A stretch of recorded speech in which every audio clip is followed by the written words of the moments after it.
नमस्कार, जय हिंद, जय Bharat and welcome to Dev talks. This is Aadi अचिंत।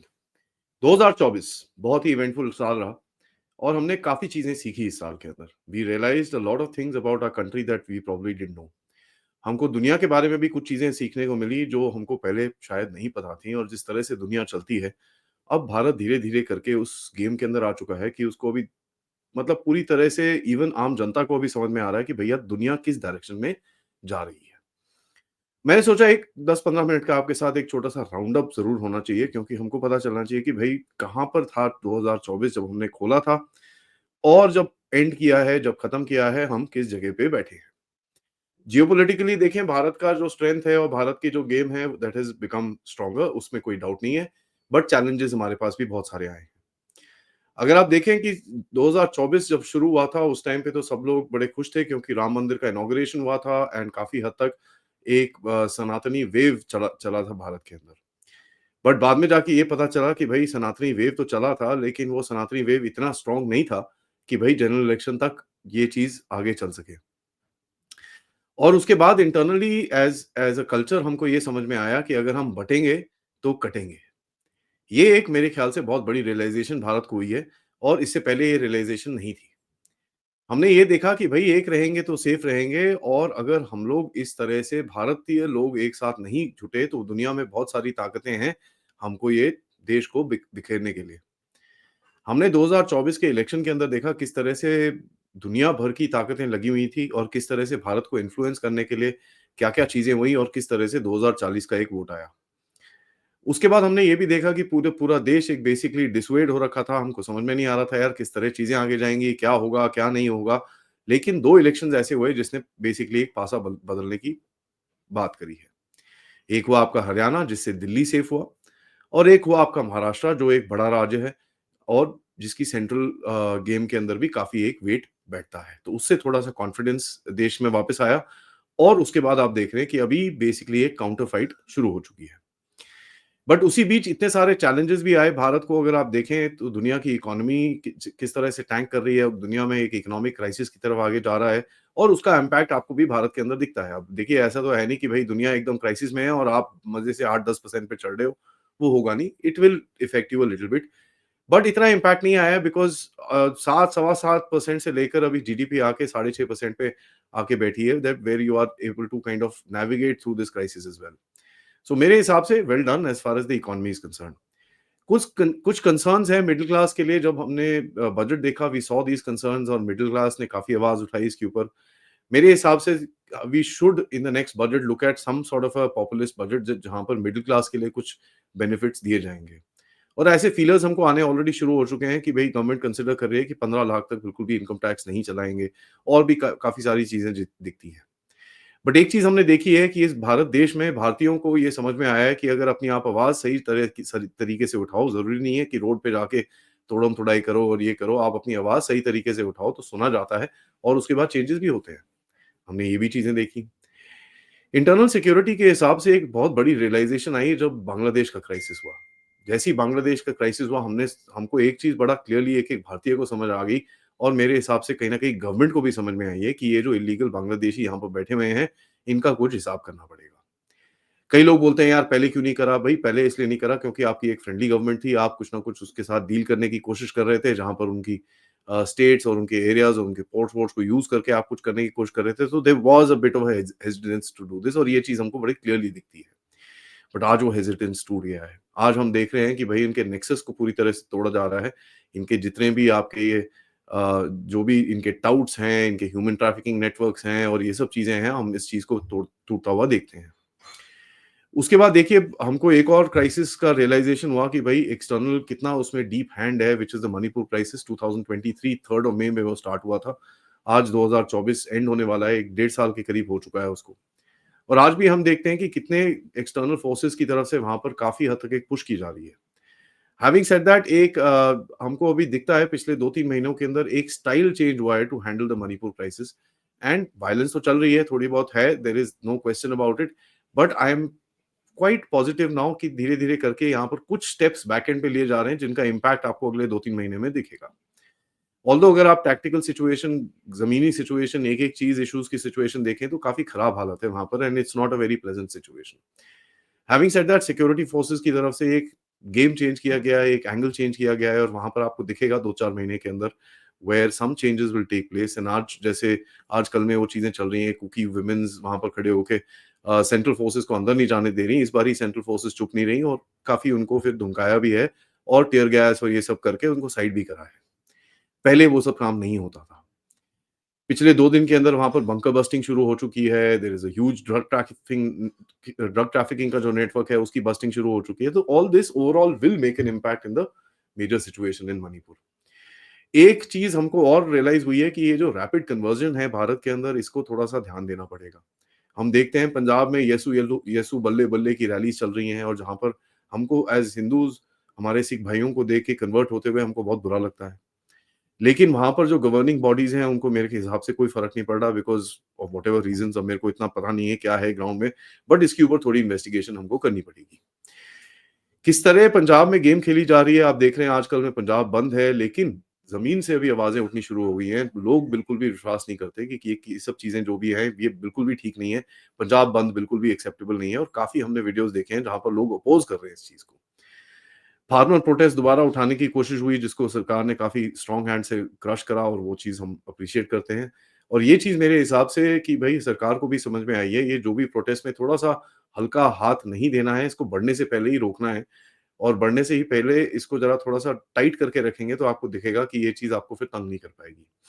और ये इन्होंने देखा और यहाँ पर इन्होंने ये भी देखा कि साहब जो मास सपोर्ट है, भारतीय लोगों का सपोर्ट है, वो तभी आएगा आपके पास जब आप ये चीज़ क्रश करोगे क्योंकि किसी भी भारतीय को फालतू के प्रोटेस्ट की कोई शौक नहीं है देखने का। हमने ये भी देखा कि भाई सनातनी वैल्यूज़ के ऊपर कितना अटैक चल रहा है, यहाँ पर जो आपका प्लेसेस ऑफ वर्शिप एक्ट का भी एक पूरा धंधा चल रहा है। लेकिन हमने ये भी देखा कि बीजेपी की तरफ से और मोदी साहब की तरफ से, योगी साहब की तरफ से एक अलग टैक्टिक इस्तेमाल करने की कोशिश की जा रही है कि अच्छा ठीक है, आप बोलिए सर्वे मत करिए, हम ऐसे ही कुछ करते रहेंगे। तो काफ़ी चीज़ें उस डायरेक्शन में भी चल रही है। लेकिन इससे एक यूनिटी जो है वो दिख रही है कि भारतीयों के अंदर जो भारत देश में विश्वास करते हैं उसके अंदर एक कहीं न कहीं धीरे-धीरे करके एक क्रीपिंग यूनिटी बाहर आ रही है। And I hope that stage the way it is. और ये यूनिटी को काफ़ी ज़्यादा इम्पैक्ट हुआ जब बांग्लादेश का क्राइसिस आया। एक्टिव चैलेंजेस के हिसाब से देखिए पाकिस्तान की तो हालत इस टाइम पे खराब है। It is basically in a very bad situation और उसके लिए एक दूसरा फ्रंट वहाँ पर खुला हुआ है और वो एक बड़ी बड़ी जियोपॉलिटिकल गेम के अंदर घुसने वाला है जहाँ पर उसका इस्तेमाल होगा अमेरिका की तरफ से और बड़ी पास की तरफ से, ताकि वो कुछ उनके ऑब्जेक्टिव्स को मिले। और उसमें पाकिस्तान का जो हालत होगी वो तो आप सबको पता ही है जिस तरह से अभी ऑलरेडी दिख रही है और ये पिछले 2-3 दिन से हम लोग डिस्कस कर रहे हैं।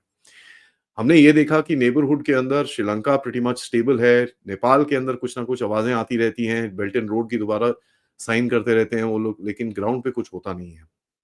अभी आज न्यूज़ आई कि नेपाल के अंदर गैस मिली है काफ़ी सारी, चाइना की हेल्प से वो भी निकालने की कोशिश करेंगे। तो या ये छोटे-मोटे प्रोजेक्ट्स हैं बट जिस तरह से चाइना का एक फ़ियर था कि वो अंदर घुसेगा नेपाल के अंदर, वो चीज़ नहीं हो पाई।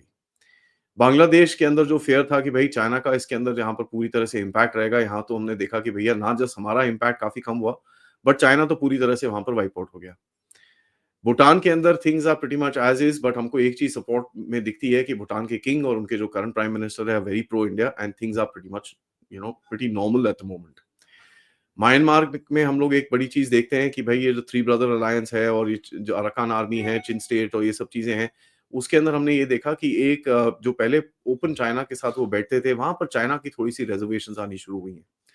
और उस रिज़र्वेशंस का गैप देख के आपने अपनी एंट्री मारी है वहाँ पर जहाँ पर नवंबर में ये ग्रुप्स ने आके आपसे बात करी। भारत में वो होम मिनिस्ट्री, एक्सटर्नल मिनिस्ट्री के साथ और ब बहुत दूसरे लोगों के साथ बैठे उन्होंने बात-वात करी और देखते हैं इसका इम्पैक्ट कैसे आएगा क्योंकि एक इम्पैक्ट तो हमको देखने को मिलता है जब अराकान आर्मी की एक्शंस आप देखते हो। साउथ में चलें मालदीव्स के ऊपर, मालदीव्स हैज़ जो पहले साल के शुरू में काफ़ी एंटागोनिस्टिक था, काफ़ी हद तक इसके थोड़े सॉफ्टवेयर अपडेट टाइप हुआ और देखा हमने कि वो काफ़ी काम डाउन हो गया है। एंड कहीं न कहीं अभी जो ये 1-2 दिन से पूरा वॉशिंगटन पोस्ट की तरफ से एक नैरेटिव चल रहा है कि इराक की साजिश थी वहाँ पर, उसको भी मुइज़ू ने अपने आप ही रिजेक्ट कर दिया कि यार ये क्या बकवास है, कोई ऐसी बात नहीं है, भारत ने कोई ऐसी चीज़ करी नहीं है। तो ये ऑफिशियल स्टेटमेंट उनका आ गया है। चाहे बैक एंड पे चाहे वो जो मर्ज़ी विश्वास करे बट ऑफिशियली ये चीज़ बोला है उसने। दैट इज़ प्रीटी सिग्निफिकेंट क्योंकि पुराना मुइज़ू इस अपॉर्च्युनिटी को छोड़ता नहीं भारत को नीचे दिखाने के लिए। तो आपको दिखता है कि कहीं न कहीं एक सॉफ्टवेयर अपडेट हुआ है। So overall geopolitics in the neighbourhood has been weird but good and bad both. अब ज़रा चलते हैं आप चाइना की तरफ देखिए कि भई 4 साल के बाद चाइना पीछे हट गया and a lot of people have not understood कि देखिए ये this is a major strategic victory आपको जो मिली है वेयर देखिए चाइना दोबारा वापस आएगा। लेकिन एज़ पर द फैक्टर कि वो आपके बॉर्डर पे खड़ा रहता था और ये सब चीज़ें होती थी, वहाँ पर चाइना रियलाइज़ कि ये चीज़ अभी फीज़िबल नहीं होगी। भारत ने एक डेटरेंस लेवल खड़ा करा, भारत ने एक पोज़ीशनिंग अपनी स्ट्रॉन्ग करी, आपकी जियोपॉलिटिक्स स्ट्रॉन्ग हुई, आपके वेस्टर्न रिलेशंस स्ट्रॉन्ग हुए, आपके रीजन में रिलेशन स्ट्रॉन्ग हुए एंड चाइना रियलाइज़ कि साहब ये चीज़ थोड़ी डेंजरस होगी। उसके बाद जिस तरह से डिफेंस में डेवलपमेंट्स हुई हैं, ऑल्दो एयरफोर्स के अंदर अभी भी काफ़ी गैप्स हैं, बट मिसाइल्स, रॉकेट्स एंड जो ग्राउंड आर्मी और नेवी के अंदर जो भी डेवलपमेंट्स हुई हैं, that have been very impressive.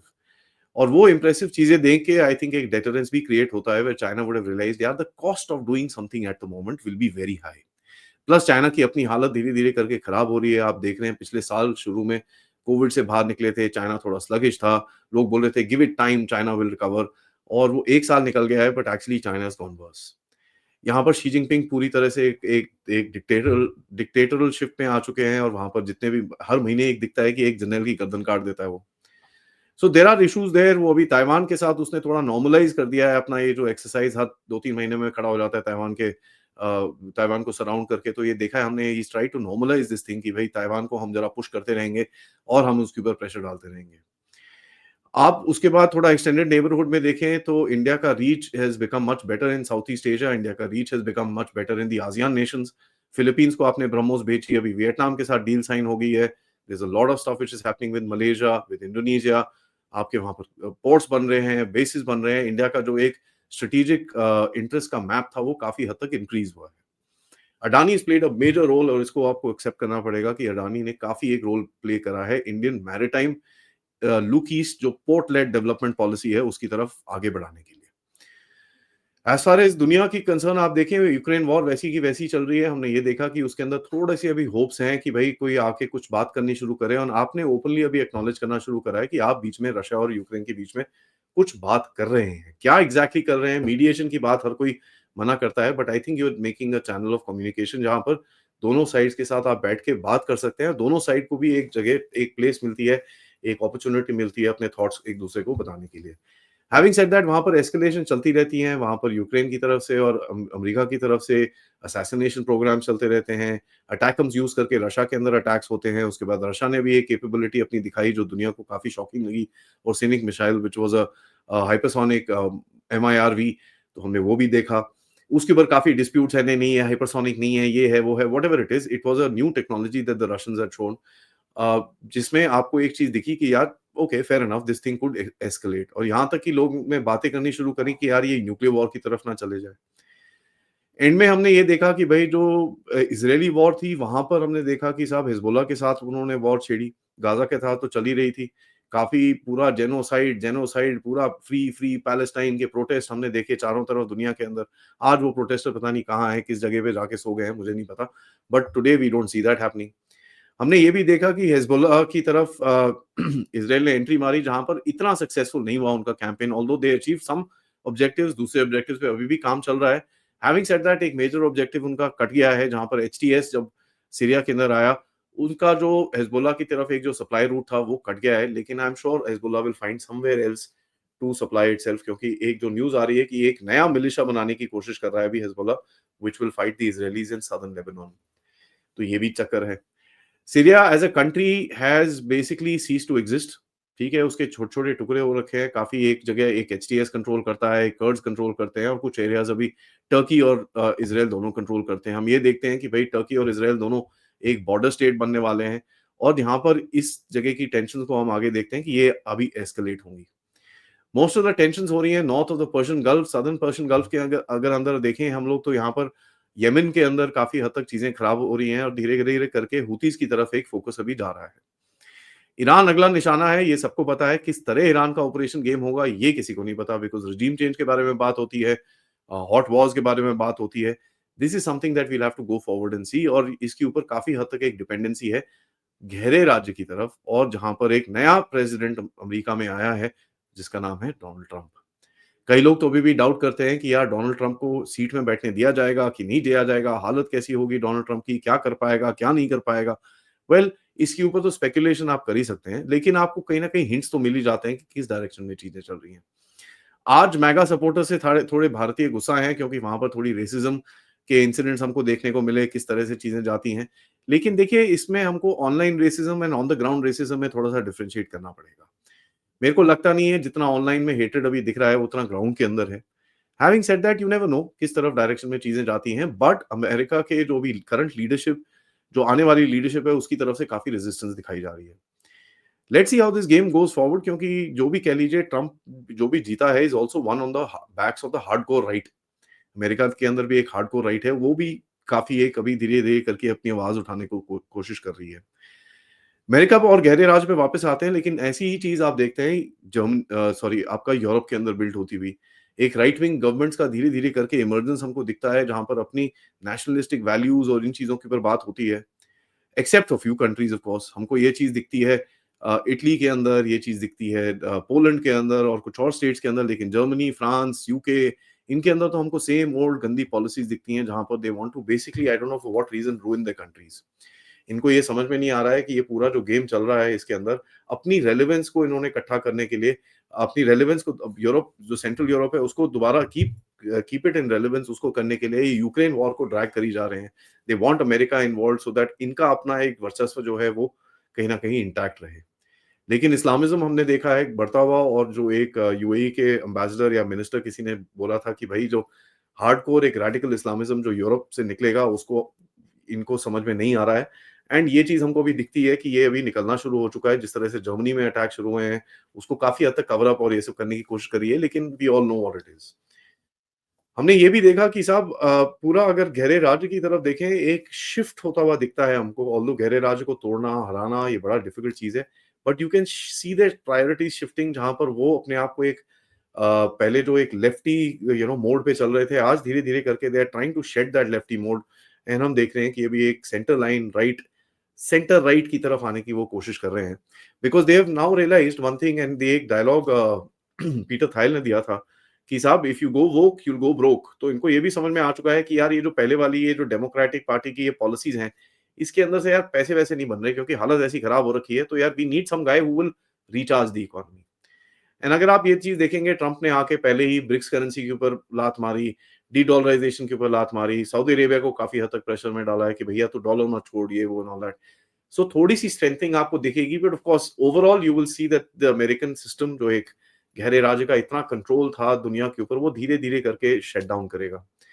Bharat और गहरे राज्य के बीच में झगड़े, और there is hardcore fighting, talk fight fight sort of a situation is there, जहाँ पर आप पीछे बैकएंड में उनके साथ नेगोशिएशंस भी कर रहे हो। अडानी, इलॉन मस्क, ये वो पूरा गैंग लगा के, अंबानी, काफ़ी सारे लोग ये चीज़ें कर रहे हो।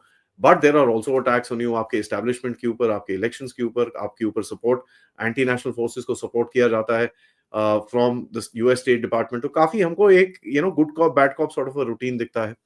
अमेरिका की तरफ से तो ऑब्वियसली एक उनका सपना टूटा कि भई, भारत जाके किसी, या बांग्लादेश में घुस जाए या चाइना में घुस जाए, ऐसा कुछ हो जाए तो भारत की इकोनॉमी को और भारत को थोड़ा डंडा मार के रखो।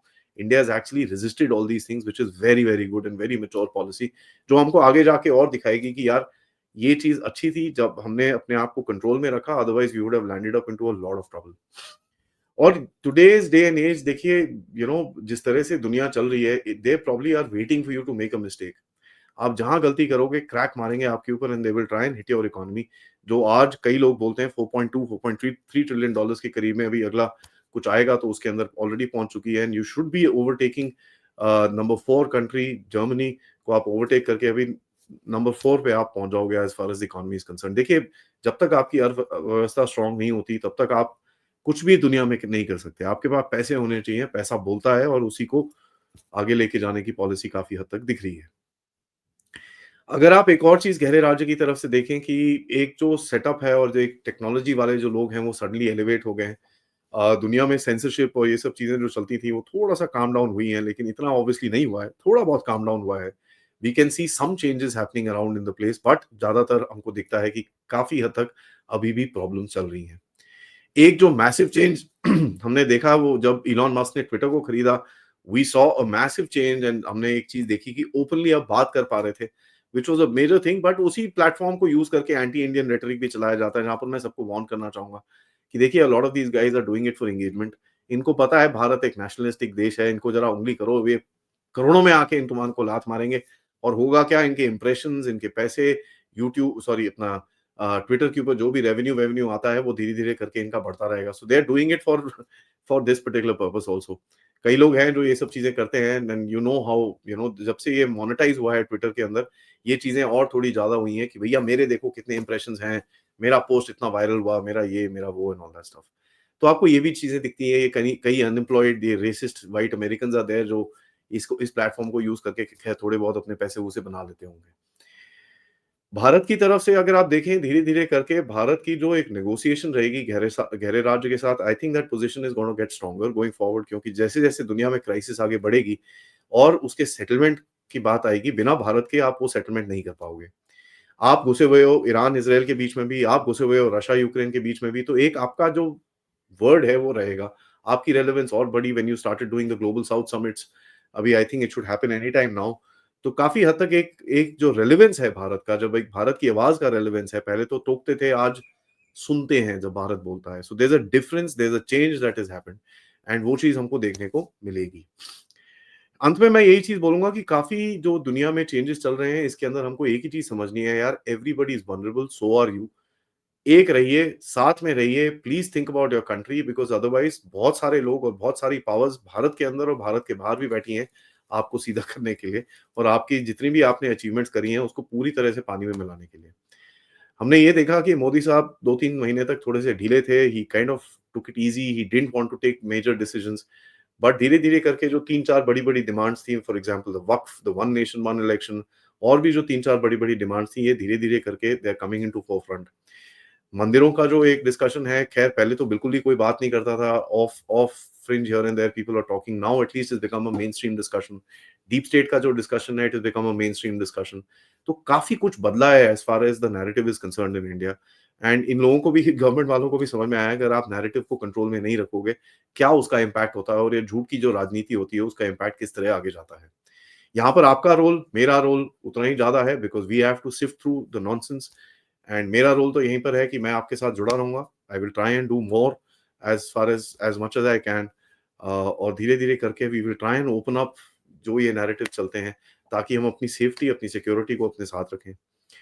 ऑफ कोर्स कुछ चेंजेस आएँगे डेव टॉक्स के अंदर ऐसे जैसे-जैसे आगे जाएँगे by February, March I will keep making announcements, धीरे-धीरे करके चेंजेस आएँगे। मैं थोड़ा अभी अपने बारे में बात करूँगा, जियोपॉलिटिक्स काफ़ी हो गया। डेव टॉक्स के फॉर्मेट के अंदर, डेव टॉक्स के प्रेज़ेंटेशन स्टाइल के अंदर, डेव टॉक्स के टाइमिंग्स के अंदर थोड़े बहुत चेंजेस आएँगे। आई will keep announcing, it won't be very radical, रात को 10 बजे का शो तो स्टैंडर्ड है ही है। प्रोबब्ली दोपहर वाला शो थोड़ा-सा मूव करेंगे।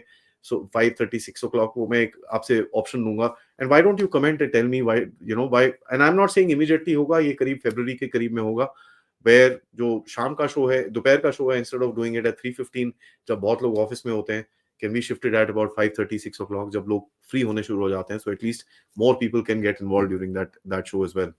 कई लोगों को ये जो छोटे-छोटे अपडेट्स मैं करता हूँ मॉर्निंग के अंदर वो ज़्यादा पसंद आते हैं, तो I am planning to add another update so that आपको वो मिलता रहे। There is a lot that is happening in the world, तो हमको सब चीज़ों पे नज़र रखनी पड़ती है and it will be interesting to actually give you more more content and more stuff. मेरी वेबसाइट ऑब्वियसली थोड़ा डिले चल रही है because of various reasons, I am trying to do it, I am not a technical person, तो काफ़ी उसमें थोड़ी problems आई थी। अब धीरे-धीरे करके दिखता है कि वो सॉर्ट आउट हो जाएँगी, तो probably in the next week I think we should be able to launch up the website and उसके अंदर कई लोग लिखना चाहते थे, तो we will start doing that as well. So जैसे मैंने बोला थोड़ा-सा फॉर्मेटिंग चेंज होगी, थोड़ा-सा गेम चेंज होगा डेव टॉक्स का, जहाँ पर हम लोग कुछ डिफरेंट करने की सोचेंगे। Obviously we need to keep innovating otherwise it gets stale the same way and same type. तो कुछ इनोवेशंस मैं करूँगा आपके साथ and then we will keep taking your feedback and resetting ourselves. Of course मैं सबसे बड़ा ही ग्रेटफुल हूँ, आपने मेरे को इस जगह पे लाके खड़ा करा। You have brought me to a place where today I am actually thinking of doing this even more dedicatedly। जो एक पहले हॉबी और एक हैबिट था, एक हॉबी थी, फन के लिए करता था, अब मेरे को लगता है कि यार this is something that I can actually do. I am very interested in this because जिस तरह से आपने सपोर्ट करा, आपने प्यार दिया, that is something that is really really interesting. साल के शुरू में आई गेस मेरे सब्सक्राइबर्स वर समवेयर अराउंड 1 लाख के करीब में थे। आज you know almost touching 4 lakhs, so in 1 year we've got good growth, and it's all because of you and all of you helping me out, all of you keeping us together। मेरे को भी बहुत सीखने को मिला है यार, दुनिया कैसे चलती है। कई लोग किस तरह से इनके अपने नैरेटिव्स होते हैं, किस तरह से गेम खेली जाती है। I didn't know all this stuff. धीरे-धीरे करके मैंने भी सीखा है and I am glad that I have had all of you with me to kind of take us forward. Thank you for watching. एक छोटा-सा मैंने अपडेट सोचा आपको दें। कल सुबह से वापस हमारा गेम नॉर्मल तरह से शुरू हो जाएगा, but I thought I will give you this little update and then catch up with you in the new year. इसी बात में मैं आप सबको, आपकी फैमिलीज़ को, आपके फ्रेंड्स को, आपको बहुत ज़्यादा शुभकामनाएँ देना चाहता हूँ फॉर द नया साल जो आ रहा है 2025 should be a shade better than 2024, although हम जैसे जियोपॉलिटिकल एनालिस्ट को पता है कि it's gonna be full of action. So I am really enthusiastic किस तरह से दुनिया आगे चलेगी, गेम बदलेगी, things will grow, Bharat will also grow, अपनी एक नया नजरिया लेके हम बाहर निकलेंगे। So it should be a good year, but of course with full of challenges, जहां पर एक ही चीज हमारे साथ में बैठेगी, बटोगे तो कटोगे, एक रहोगे तो सेफ रहोगे। इसी बात में thank you so much for supporting me through the year. मिलते हैं अगले साल में कल सुबह, बट तब तक जय हिंद, जय भारत। प्लीज आप सबको शुभकामनाएं, खुशी फैलाइए, let's stay together, stay close and इस चैनल को सपोर्ट करते रहिए ताकि मैं अपना काम आपके सामने रखता रहूं। आप to contribute towards this channel आप क्यूआर कोड या पेपैल या सुपर स्टिकर, सुपर चैट्स या मेंबर्स बन के भी आप सपोर्ट कर सकते हैं। But just to share your love, like button दबाइए और कमेंट्स पे लिखते रहिए ताकि मेरे को थोड़ी इंकरेजमेंट मिलती रहे। जय हिंद, जय भारत, हैप्पी न्यू ईयर।